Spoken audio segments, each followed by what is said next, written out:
काय दिलेलं आहे? कार्य आणि आर्थिक जीवन. आता कार्य आणि आर्थिक जीवनामध्ये डिस्कशन काय बघा, मुळात दोन वेगवेगळे शब्द आहेत इथे. एक तर कार्य तर आहेच, पण कार्याबरोबर श्रम हा पण एक शब्द आहे. त्याचा अर्थ काय होतो, फरक काय कार्य आणि श्रम याच्यात?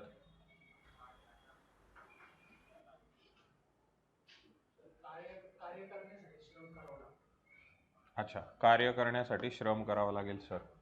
बर, का श्रम वेगळं आणि कार्य वेगळं? जर वेगवेगळं असेल तर मग इथे अर्थ तो का घेतलाय, म्हणजे वेगवेगळं तर आहे बरोबर, पण मग पहिला अर्थ म्हणजे टॉपिकचं नाव आहे कार्य आणि आर्थिक जीवन आणि इथे श्रमाबद्दलची चर्चा केलेली आहे, असं वेगवेगळं का आहे फरक? जे काम करतो आपण, समजा आपण एखादा जॉब करतो, तर त्याला कार्य म्हणायचे का श्रम म्हणायचे? श्रम म्हणायचं. म्हणजे आता एखादा व्यक्ती, आता इथे मी जॉब करतोय, समजा मी सकाळी 9 वाजेपासून काय संध्याकाळी 6 वाजेपर्यंत इथे जॉब करतोय, 9 to 6. मग हे माझं कार्य आहे का श्रम आहे?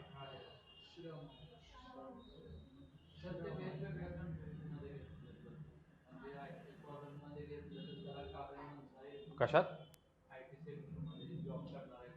आय टी मध्ये कार्य म्हणायचं. आणि म्हणजे मग याचा अर्थ असा आहे का की आय टी क्षेत्रामध्ये जो काम करणारा व्यक्ती आहे तो कार्य करतोय मात्र तो श्रम नाही करत आहे, असा अर्थ घ्यायचा आहे का त्याचा? नाही, तसा अर्थ पण नाहीये. मग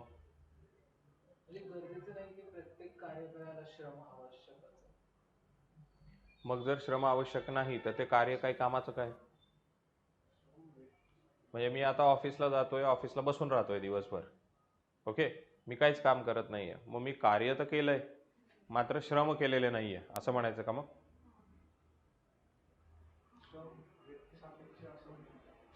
नाही नाही, व्यक्तीची काही चर्चा नाही, आता इथे पूर्ण समाजच आहे, सगळं डिस्कशन समाजाचंच आहे, व्यक्तीची काहीच चर्चा नाही.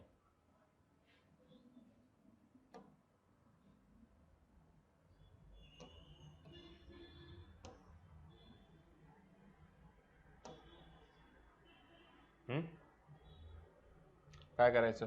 श्रम आणि कार्याबद्दलची चर्चा. सी काय आहे, मूळ मुद्दा आहे कार्य, ठीक आहे, आणि कार्यामध्ये तुम्ही श्रम करत असतात, येथे लक्षात. म्हणजे मी ऑफिसला जातोय तर मी जॉबला आहे असं म्हणतो, मी तिथे कार्य करतोय असं म्हणतो, पण मी कार्य करताना तिथे मी जितके श्रम करेल, आज असं आपण बऱ्याच वेळा म्हणतो ना, तुमचा जॉब तर रेग्युलर आहे 9 ते 6, पण एखाद दिवशी घरी आल्यावर आपण बऱ्याच वेळा असं म्हणताना ऐकतो, आज खूप काम होतं, बरोबर, आज खूप काम होतं. म्हणजे जॉब तुमचा 9 ते 6 आहे, ते ठरलेलं आहे, ते आहे तुमचं कार्य, पण तिथे जाऊन जे तुम्ही करतायत ते श्रम आहे, येते लक्षात, ते श्रम आहेत, ते कार्य नाही, ठीक आहे. आणि मग तुम्हाला मोबदला कशाचा मिळतोय?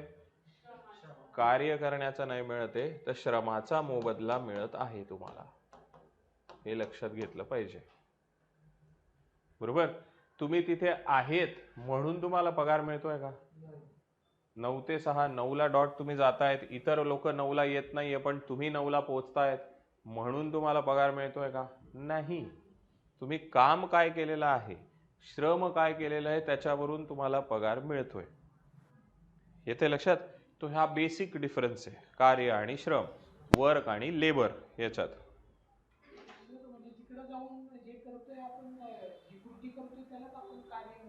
नाही ना, कार्य जे अपेक्षित असतं ते आहे, बरोबर, आणि श्रम जे आपण करतो आहे ते आहे. ओके, तुला क्लास 1 अधिकारी तू झाल्यानंतर तुझं कार्य ठरलेलं आहे, तुझे श्रम नाही ठरलेले आहेत, तुझं कार्य ठरलेलं आहे, बरोबर. म्हणजे कार्य जे अपेक्षित असेल, म्हणजे तुम्ही एखादी कंपनी जॉईन केल्यानंतर जे तुमच्या जॉईनिंग लेटरमध्ये येतं की हे हे हे हे करावं लागेल, तुमची जॉब प्रोफाईल ही असेल, ते कार्य असतंय, ठीक आहे.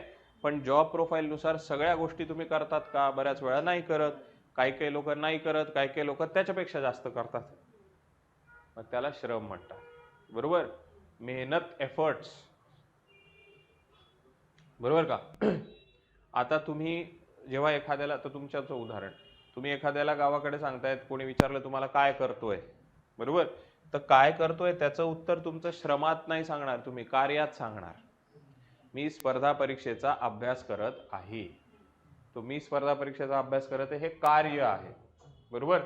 पण तुम्ही त्याने विचारल्यावर तुम्ही असं सांगणार का की सर काय करतोय ना, दादा दादा काका जो कोणी असेल तर त्याला असं सांगणार का की मी आता आहे ना रोज 12 तास तर कंपल्सरी लायब्ररीत बसतो बरं का, आणि 12 तास बसल्यावर मी एकच वेळेस जेवतोय, फक्त वडापाव खाऊन जगतोय, हे तुम्ही सांगणार का? श्रम नाही सांगत आपण कोणाला, कार्य सांगतो आपण.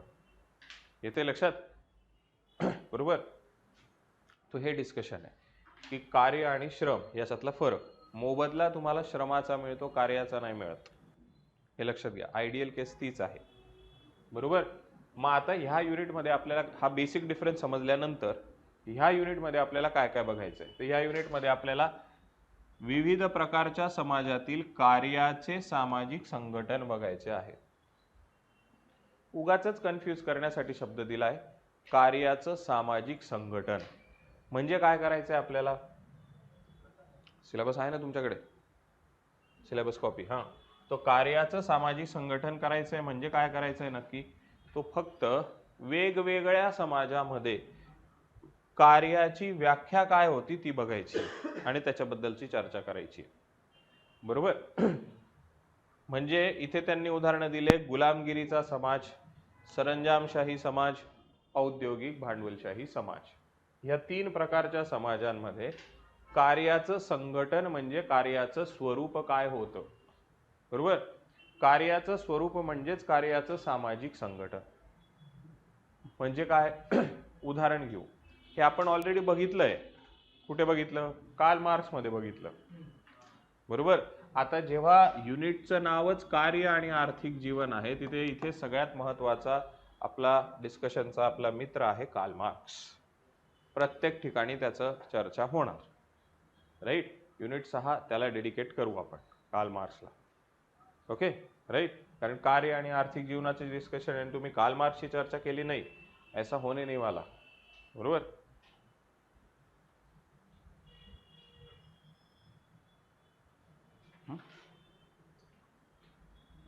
राईट.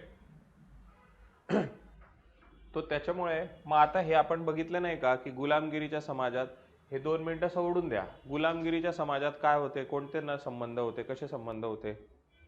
मालक आणि गुलाम, बरोबर.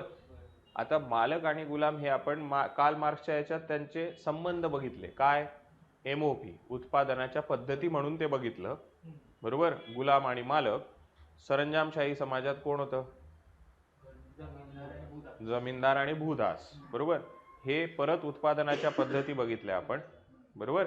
पण आता त्याच उत्पादनाच्या पद्धतींना शब्द बदलायचा, तिथे कार्याची सामाजिक संघटन म्हणायचं. उत्पादन पद्धती इज इक्वल टू कार्याचं सामाजिक संघटन. म्हणजे थोडक्यात कोणतं कार्य समाजात कशा प्रकारे रचलं गेलेलं आहे त्याला म्हणतो कार्याचं सामाजिक संघटन. येते का लक्षात? बरोबर. म्हणजे मग गुलाम आणि मालक हे गुलामगिरीच्या समाजात एक विशिष्ट प्रकारचं नातं तयार झालंय ना, बरोबर. काही लोक आहेत गुलाम, काही लोक आहेत मालक, मग हे कार्याचं सामाजिक संघटनच आहे ना, बरोबर आहे का? येते लक्षात? तो हेच चर्चा आहे की कार्याचं सामाजिक संघटन तुम्हाला वेगवेगळ्या समाजात बघायचं आहे.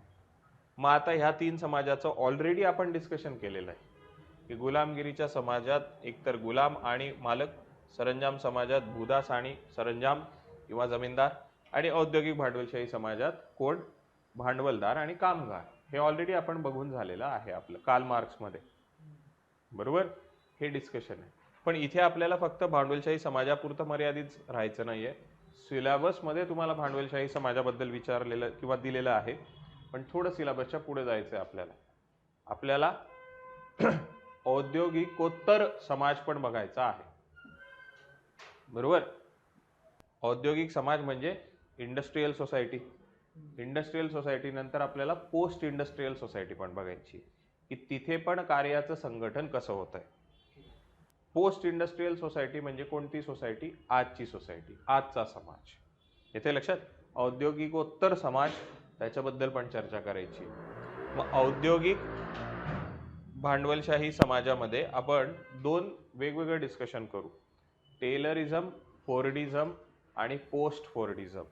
ठीक आहे, हे दोन लोक होते, टेलर आणि फोर्ड, बरोबर. फेडरिक टेलर आणि हेनरी फोर्ड, ह्या दोघांनी काय केलं की कार्याचं संघटन कसं असलं पाहिजे तर त्याच्याबद्दल सांगितलं. आत्तापुरतं उदाहरण देण्यासाठी, एखादा व्यक्ती औद्योगिकरणाचा कालखंड म्हणजे काय होत होतं, मोठ्या प्रमाणावर उत्पादन होत होतं, बरोबर, मास प्रोडक्शन. तर ते जर मास प्रोडक्शन होतंय तर तुम्हाला कार्याचं संघटन सुटसुटीतपणे करावंच लागेल, तरच शक्य आहे. म्हणजे उदाहरण घेऊ आपण की जर एका कंपनीमध्ये 100 लोक काम करत आहेत, औद्योगिकरणाच्या पहिले म्हणजे पेन बनवणारी कंपनी, औद्योगिकरणाच्या पूर्वी ह्या पेन बनवणाऱ्या कंपनीत जेमतेम 10 लोक काम करत होते. मग 10 लोक काम करत असताना ते दिवसाला 10च पेन बनवत होते, एक व्यक्ती एक पेन बनवायचा, कारण मशीन नाही, काय नाही, सगळं हाताने चालू होतं आणि ते चालू होतं. पण आता काय झालं, आता औद्योगिकरण, मशीन आले, आता एका दिवसात 1,00,000 पेन तयार होत आहेत मशीनने. मग ते मॅनेज करायला 10 वरून लोक 100 झाले, पण 100 झाल्यावर त्यांची मॅनेजमेंट पण करावी लागेल ना, बरोबर, राईट. मग त्यांची लोकांची मॅनेजमेंट, जे कार्य करतायत त्या लोकांची मॅनेजमेंट वैज्ञानिक पद्धतीने करण्यासाठीचे ठोकताळे दिले आमचे फेडरिक टेलर यांनी. येते लक्षात. त्याला म्हटलं जातं scientific management of work. Okay, कोण काय कार्य करेल, department, HR department, finance department, marketing department, बरोबर. त्याच्यानंतर कोणाचं हायरार्की सेट केली, बरोबर.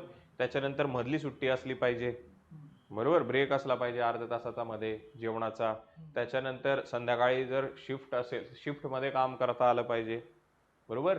हे सगळं सायंटिफिक मॅनेजमेंट, सुट्ट्या दिल्या गेल्या पाहिजे, आठवड्यातून एक सुट्टी असली पाहिजे, हे सगळं सायंटिफिक मॅनेजमेंट करण्याचं काम हे कोणी केलं, फेडरिक टेलर यांनी केलं, बरोबर.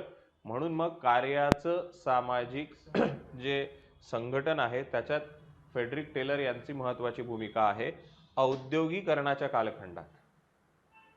ठीक आहे. आणि मग फेडरिक टेलर नंतर येतात, म्हणजे फेडरिक टेलर कशासाठी ओळखले गेले, कार्याचं वैज्ञानिक पद्धतीने व्यवस्थापन करण्यासाठी. ठीक आहे. जसं समाजाचा वैज्ञानिक पद्धतीने अभ्यास करण्यासाठी एमिल डर्क्हीम आहे, तसं कार्याचं वैज्ञानिक पद्धतीने संघटन करण्यासाठी फेडरिक टेलर आहे. ओके, पुढे बघायचेच आहेत आपल्याला, म्हणजे तुम्ही आता ठीक आहे लिहिता लिहा, पण पुढे आपल्याला बघायचेच आहेत. Frederick Taylor, TALAYOR, Taylor. Okay, पुढे बघू आपण यांना. पण आता फक्त टेलर नाहीये, याच्या बरोबर येतात हेनरी फोर्ड. हे नाव तर ऐकलं असेल ना, फोर्ड गाडी ऐकली आहे का, बरोबर. आता भारतात उत्पादन बंद आहे त्यांचं, बरोबर. गेले 4 वर्ष झाले भारतात उत्पादन बंद आहे त्यांचं. ते म्हणले आम्ही नाही करत उत्पादन भारतात, कारण उत्पादना भारतातले जे काही नियम अटी कायदे आहेत ते अतिशय क्लिष्ट आहे, ते काही आम्हाला जमणार नाही, ते गेले भारतातून, बरोबर. तो हेनरी फोर्डने पहिल्यांदा चारचाकी गाडी बनवली, बरोबर. तर ते त्याच्यासाठी त्याला ओळखलं जातं जगात पहिल्यांदा, बरोबर. आणि म्हणून मग त्याने काय केलं, त्याने गाडी बनवण्यासाठी, आता गाडी कधी बनवली, औद्योगिकरणाच्या कालखंडात, बरोबर. मग गाडी बनवण्यासाठी भरपूर लोक काम करत असतील ना, मग त्याने कन्व्हेयर बेल्ट पद्धत शोधून काढली, बरोबर. कन्व्हेयर बेल्ट कळतो का. आता आपण समजा टीव्हीत वगैरे बघतोय, वेगवेगळ्या जाहिरातींमध्ये गाडी कशी तयार होत असते, एका बेल्टवर असते ती, बरोबर. कोणी टायर लावतं, मग पुढे जाते ती बेल्टवरून, मग कोणी त्याच्यावर दरवाजे लावतं, मग ते वेल्डिंग केलं जातं, मग अशी म्हणजे ती गाडी तिथेच असते त्या कन्व्हेयर बेल्टवर, ती फक्त पुढे पुढे पुढे पुढे सरकते आणि वेगवेगळे लोक त्याच्यावर वेगवेगळे हे जोडत जातात भाग त्याचे, आणि मग शेवटी फायनली गाडी तयार होते. तर तो जो कन्व्हेयर बेल्ट सिस्टीम आहे ती कोणी शोधली, तर ती हेनरी फोर्डने शोधली. येते लक्षात. मग हे पण एक प्रकारे काय होतंय, व्यावसायिक पद्धतीने किंवा काय वैज्ञानिक पद्धतीने कार्याचं काय होतं, संघटनच होतं. येते लक्षात, व्यवस्थापनच होतं. म्हणून मग हेनरी फोर्ड, की हेनरी फोर्डने काय काय बदल केले, बरोबर. ते पण कशातच, भांडवलशाही समाजातच किंवा औद्योगिक समाजातच. तो हे दोन लोक बघायचे, टेलर, फेडरिक टेलर आणि हेनरी फोर्ड. पुढे सांगतो जर्मन. ओके, मग ते पुढे ना, हे औद्योगिकरणाचा कालखंड आहे. मग औद्योगिकोत्तर कालखंड म्हणजे आजचा कालखंड. औद्योगिकोत्तर कालखंडामध्ये काय होतंय की भांडवल म्हणजे औद्योगिकोत्तर नंतर चर्चा काय होते आता, सेवा क्षेत्र मोठ्या प्रमाणावर आलं. बरोबर, सेवा क्षेत्र मोठ्या प्रमाणावर आलं, त्याच्यामुळे तुम्हाला काय झालं तर बदलावं लागलं कार्याचं संघटन. कसं कार्याचं संघटन बदलावं लागलं तुम्हाला, म्हणजे आता औद्योगिकरणामध्ये काय होतंय की कंपनीत जाणं गरजेचं होतं. बरोबर, औद्योगिकरणाचा नंतरचा जो कालखंड आहे तिथे सेवा क्षेत्राची सुरुवात झाली. तो कंपनीत जाणं गरजेचं नाही, आता घरून काम करण्याची संकल्पना तयार झाली. बरोबर, आभासी कार्य सुरू झालं, वर्क फ्रॉम होम सुरू झालं. बरोबर, तर तिथपर्यंत आपल्याला डिस्कशन न्यायचं आहे की कार्याचं सामाजिक संघटन. मग हे आणि प्लस आजच्या काळात जेव्हा तुम्ही प्लॅटफॉर्म वर्कर म्हणतो किंवा गिग वर्कर म्हणतो, बरोबर, गिग अर्थव्यवस्था म्हणतो, राईट, तो ह्या गिग अर्थव्यवस्थेपर्यंत आपल्याला कार्याचं संघटन न्यायचं आहे. कारण प्रश्न तुम्हाला आत्ताची येणार, प्रश्न तुम्हाला गुलामगिरी समाजात कार्याचं संघटन कसं होतं ते नाही विचारणार, ते त्याचा काही उपयोगच नाहीये.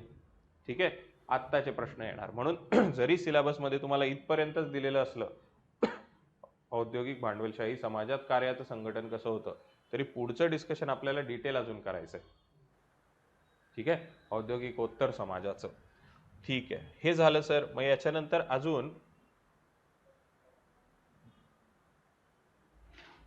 इथपर्यंत हा कळला पहिला पॉईंट. आता दुसरा पॉईंट काय आहे तर औपचारिक आणि अनौपचारिक संघटन. याचा अर्थ काय होतो, आता कार्याचं संघटनाचे हे दोन प्रकार आपणही बघतो. हे आपण शब्द बघितले नाही का आजपर्यंत, बघितले आहेत ना. औपचारिक म्हणजे काय की जिथे नियम अटी कायदे सगळे तयार आहेत ते औपचारिक संघटन. अनौपचारिक जिथे काहीच नाही ते अनौपचारिक संघटन. सिंपल. मग त्याच्याबद्दल डिटेल बघायचं आहे.